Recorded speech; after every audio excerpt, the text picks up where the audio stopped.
বেশ সুন্দর সকাল সকাল চলে এলে বলো, ভালোই করেছো। জলখাবারটা নিশ্চয়ই এখানে খাবে, ঠিক করেছো? বাড়িতে আবার খরচা হবে।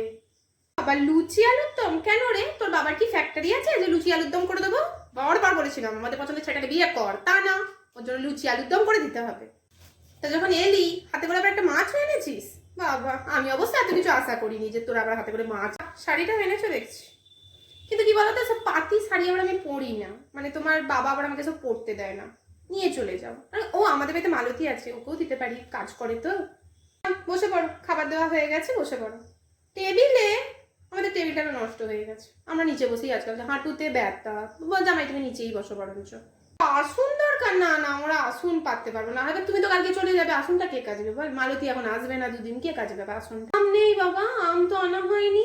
তোমার শ্বশুর মশাইকে বলেছিলাম, টাকা পয়সার অভাব এখন, বুঝতে পারলে তো। আমার তুই কাকে জল দিতে কাঁচের গ্লাস বার করছিস? কাঁচের গ্লাস বার করিস না বাবু, কাঁচের গ্লাস বার করিস না, যা স্টিলের গ্লাসটা নিয়ে ওটা করে জলটা দে।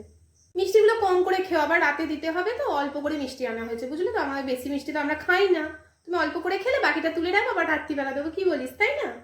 খাসির মাংসের যা দাম বেড়েছে, তোর বাবাকে তো আমি বললাম একটু চর্বি নিয়ে এসে আমি ঘুগনি করে দিই, ওই জন্যই তো।